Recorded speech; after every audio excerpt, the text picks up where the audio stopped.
Hello, everybody, and welcome to this new edition of the Future of Customer Service, our podcast by Inventa. We are really happy today and very honored to have Aram Melkoumov with us. Aram, thank you so much for being here. Awesome. Well, thank you for having me, Jordy. It's a pleasure to be here. Absolutely. Aram, I would love if you could. You have a very interesting story, and we'll love all to hear. Is like maybe could you tell us about yourself? Who is Aram? Sure. So, I'm an Armenian-born tech entrepreneur. Grew up in Canada. Went to school in Canada for my degree in entrepreneurship, and when I graduated from university, I launched my first startup. And 15 years later, I've done now 4 startups, all in the tech space. And my current company, Crowdlinker, I'm the CEO and co-founder of, is one of the leading digital product studios in North America. We work with organizations from startup to enterprise, helping them with everything from product strategy and vision through design, user experience design, to then engineering, building up the software, the various software applications that we service to our clients. And product management is a big part of like our service offering. It kind of ties everything together. And we've built about 60 digital products to date. We've been around for 10 years. My team is predominantly based in North America, but I'm in Barcelona in Spain, which I moved to about 2.5 years ago now with my wife and 3 kids. And I know you're based from there. So we've kind of swapped places in a way. I'm a huge tech geek. I've done a few investments in some companies now, as well over the years, and I'm a mentor and advisor to startups in various VC organizations. Wow! So you are what they call a serial entrepreneur, right? So an Armenian serial tech entrepreneur. That's serial, amazing. Yeah. It's serial. I don't know when you have many startups already in your history. So that's amazing. And also, yeah, that's true. You are now in having this podcast from Barcelona, which happens to be the place where I am from. So yes, absolutely. You grew in Canada. Now I am in sunny California.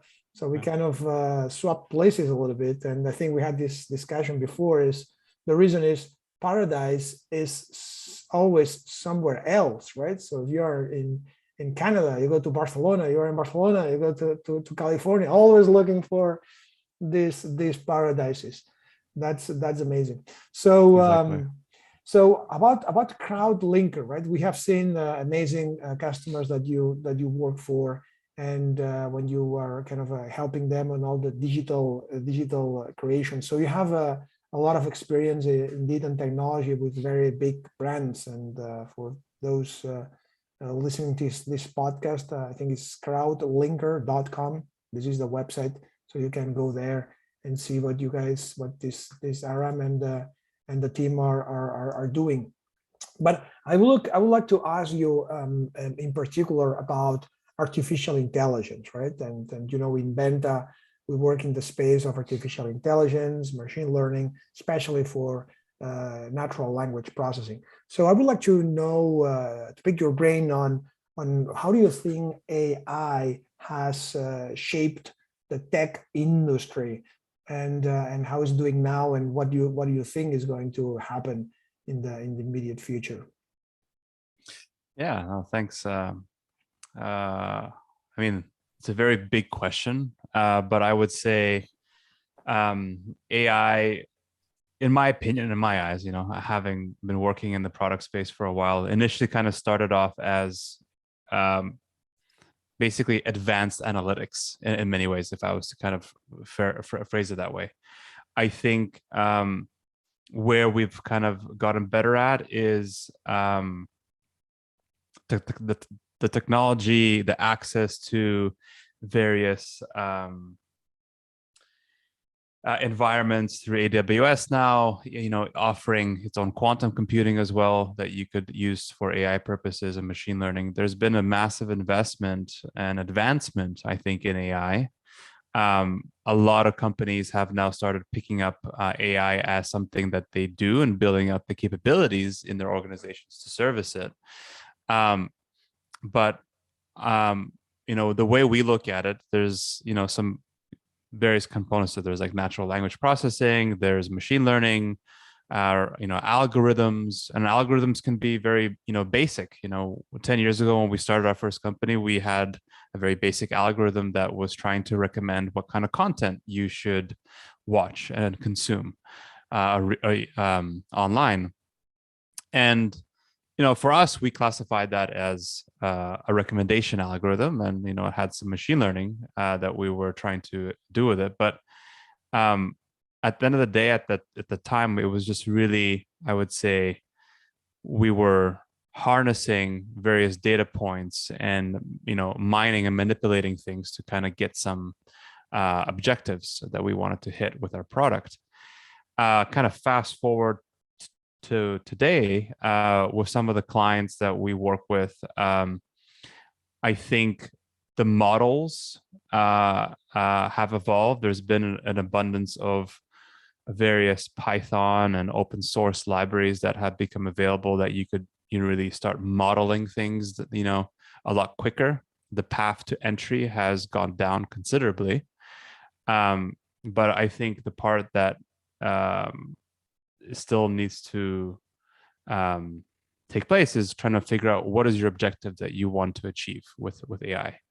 At the end of the day, all the tools that we touch, from our Apple Music recommendations to Siri and all that kind of stuff, it's all AI, machine learning powered engines that are powering these experiences. We don't really know how it works or what happens in the background, but for us as the end users, we see a better experience in our life. And so I think success of AI is going to get to the stage now or in the very near future where there's going to be things happening in the back end that you are not even asking for it to do, but it's already kind of doing it for you. But it's so seamless, and the experience around it is so natural that you think is just a simple kind of feat to accomplish. But behind the scenes, there's tons of different algorithms running from one permutation to another permutation, and trying to make the best type of outcome for you, for today life. I think. Yes, I am muted. Thank you. So I'm not a professional podcaster as you are. So I keep on forgetting that. So and you guys are experts in user interface, right? User interaction. And I think you've seen, right? And I kind of mentioned that with all these examples, that how AI and machine learning has been improving and tailoring and kind of changing the way users interact with companies by allowing AI to incrementally improve these experiences. And so my question here is, when it comes to customer success, customer service, what are the trends that you see in the industry? How is that is evolving in relation to what you guys do in terms of user experience? Yeah, so I think if you go back a few years, you saw the rise of from a customer success standpoint, you saw the rise of chatbots. Chatbots were a big thing where there was nobody really on the other end. It was a bot that was responding back to your basic kind of inquiries that you had, and funneling you to the best kind of a place, which was either like an FAQ or actually getting in touch with a real human being. And you have companies like in Toronto called Ada, which has now grown very well over the years as being a leader in the chatbot space in terms of integrating their product into the foundations of a lot of organizations and tying into their data layers quite closely in order to make it feel like you're talking to a human at the end of the day. And a lot of companies, organizations that we come across are trying to bring down the cost of, the human element of having large customer success teams in order to support their end users, and turning to things like chatbots and other kind of automation. And so, when it comes to, UI or, user interfaces or user experiences, you want to try to make things as seamless as possible for your users. And so I recently came across a company which I think are doing something pretty interesting called Cohere. And they're a company that they're a product company that caters to organizations that want to take the customer success to a next level, where you can have real-time, in-person type of troubleshooting experiences done online. So you're on your website for your say utility provider or whatever it is, and if that company is using their product, a customer service rep can basically jump into a call with them and really start showing them where everything is on the screen, so that it feels like they're actually there with you. And I found that to be like pretty interesting, because if you look at customer success or customer service, a lot of companies, and other than chatbots, use things like knowledge bases, and companies like Zendesk exist to handle support tickets and stuff like that. But the real-time component of being able to get somebody right away to come onto you instead of by phone, but to jump into your kind of like session with you and cater to whatever your problem is, I think that's pretty interesting from a solution standpoint. And so I found that their way that they're tackling that from a user experience standpoint is something I haven't come across yet before, because finally the technology is there to do something like this. And that important. makes a lot of sense, right? Because we come from a place where basically there's a chatbot where you exchange messages, but now if you want to really help, you need this telepresence, right? You have to sort of be there and say, hey, let me see what you do, let me see your application, because that's the way that we can help. So these conversations will get a lot more complex, including not only kind of just chat messages, but exploring things together, exchanging images, pictures, documents, and that's the way that you can really help. That's fascinating. And when it comes to the future, right? So how do you think artificial intelligence will shape society and customer service in particular for the next decade or so? How do you see all this revolution going along?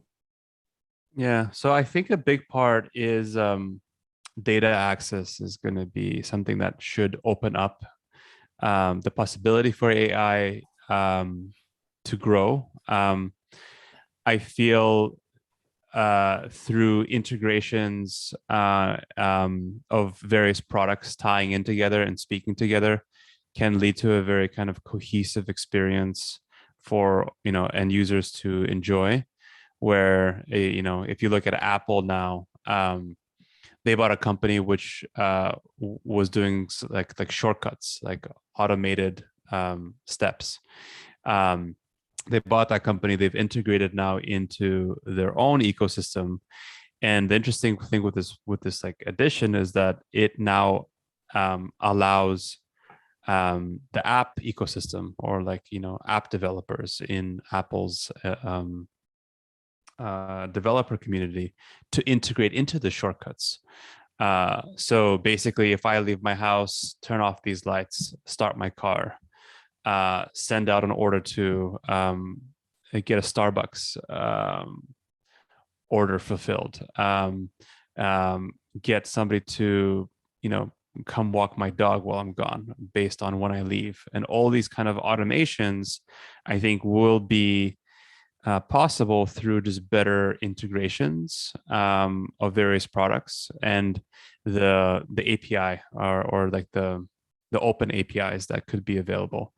So I think there'll be a big change there. But I think access to personal data will help even enhance that layer of customer service that I think doesn't exist. So if the population will be open to sharing information about themselves, their health, like through getting access to Apple Health, or other apps out there that do that, tying into my patient records, my last time I had a surgery. Like, I know there's like a bunch of things that you could give access to. Then you could start having your digital identity being created properly around your preferences. And so once that's possible, then that opens up, I think, a wide variety of possibilities for organizations to tap into that kind of data. It could be anonymized, right? Potentially on a blockchain. But then they could create these very unique experiences. And so one of our clients that we work with is a leading sports entertainment company, and they're owned by a telecom company. And so 5G is, starting to grow in adoption. And so one of the things that they were speaking to us about was the idea of like, okay, it's game night. There's a hockey game going on. I want to get to the game. What level of steps does it take in order for me to kind of have a good night? So it could be like, okay, I'm meeting up with my friends, so get an Uber to go and coordinate a pickup of all of us to go to the game. Then here's my drink preferences that I like, or what I like to eat. Find the most relevant restaurant that we could go to after the game, based on all of our preferences, right? And basically tracking your movement in terms of like where you are on your journey, and even in the arena as well. So I think like the possibilities can become endless in many ways, but I think data is the foundational part of this to be successful. AI is just dependent on the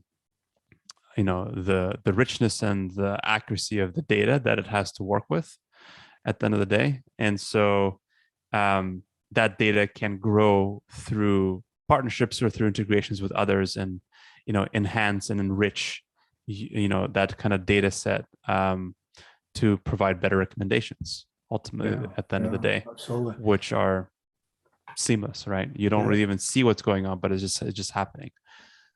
Totally.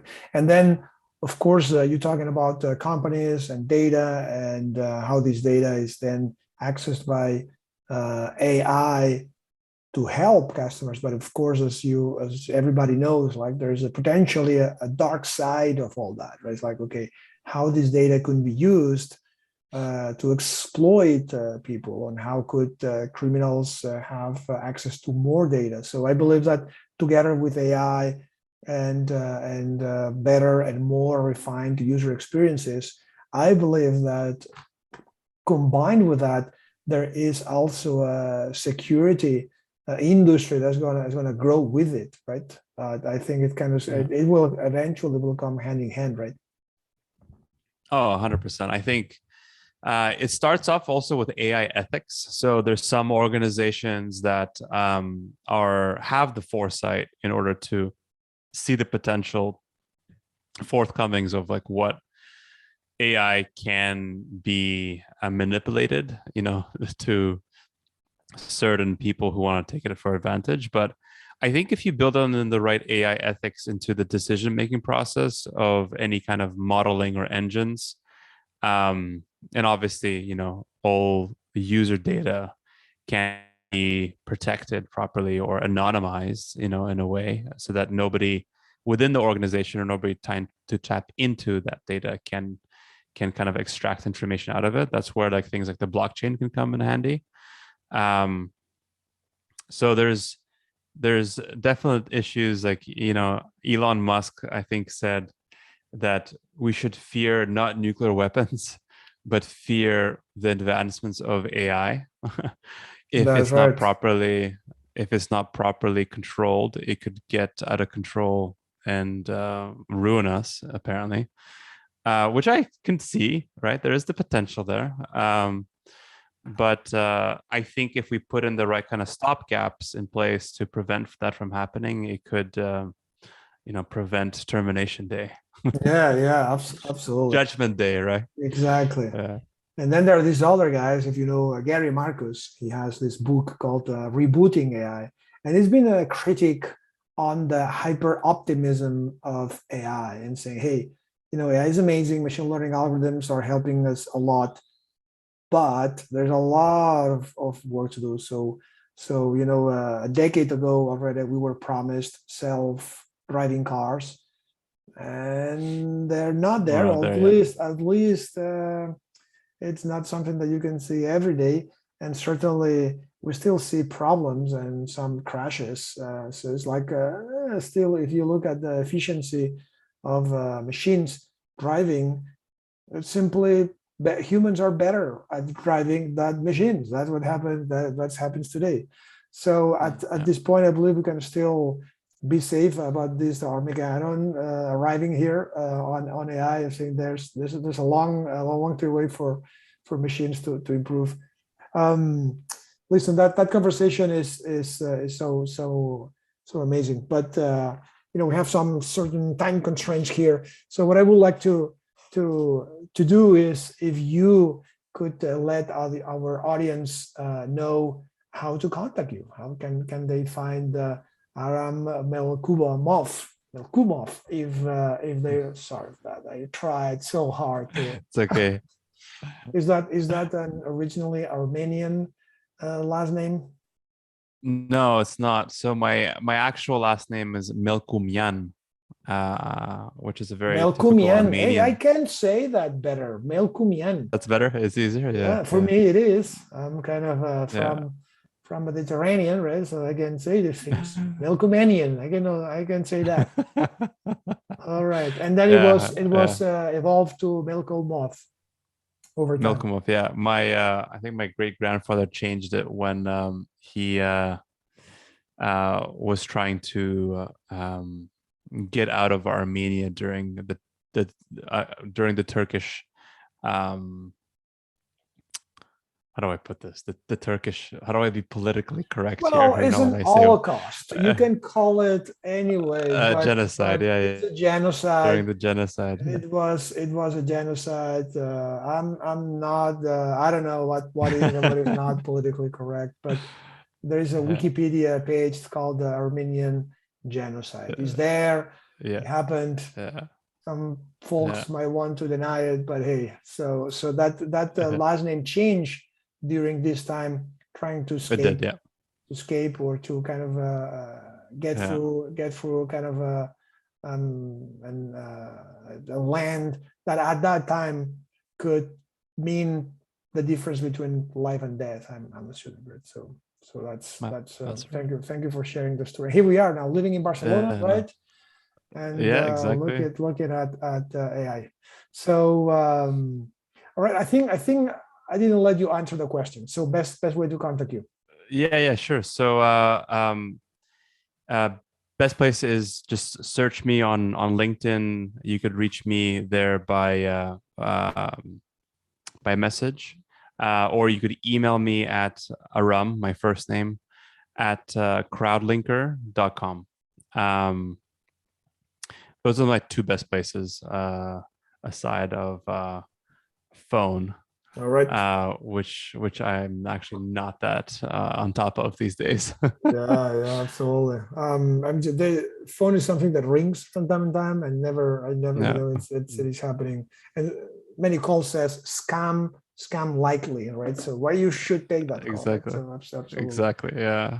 All right, Aram. Thank you so much for being here. Really appreciate. And for the audience, soon we're gonna have another next chapter on our feature on customer service, and we are very much looking forward. Thank you. Awesome. Have a good Thanks, day. Jordi.